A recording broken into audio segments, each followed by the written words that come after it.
Hoş geldin. Hoş bulduk kızım. Gel bakalım. İlhan'ı benim kızım. Öyle mi? Gel bakalım gel. Gel. Allah bağışlasın. Gel. Gel. Hayırlı uğurlu olsun. Ya Allah bismillah.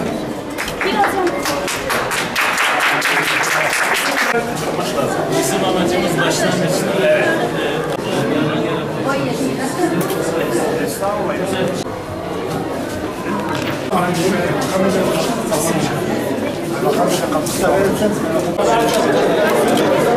Bunu alacağız.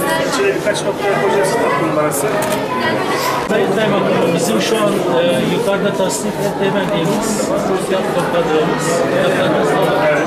Çocuklarımızın bir kütüphane talebi vardı. Bizi belki de çocuklarımızın talebi olduğu zaman en çok sevinecek talep kitap talebidir, kütüphane talebidir. Biz de 2500 kitaplı küçük de olsa bir kütüphaneyi okulumuza kazandırdık.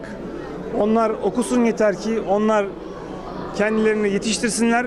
Biz devlet olarak, belediye olarak, kamu kurumları olarak hep onların yanındayız. Onları destekleyeceğiz. Onların güzel geleceği için ne gerekiyorsa yapacağız. Çocuklara şunu tavsiye ediyorum. Her okuduğunuz kitap size dünyada yeni bir pencere açacaktır. Ufkunuzu genişletecektir ve sizi daha çabuk olgunlaştıracak, hayata daha hızlı hazırlayacaktır. Okuduğunuz her kitabın size belki ömrünüz boyunca çok büyük faydaları olacaktır. O yüzden dinimizin de ilk emri oku. Ben hepsinin bol bol kitap okumasını istiyorum. Çok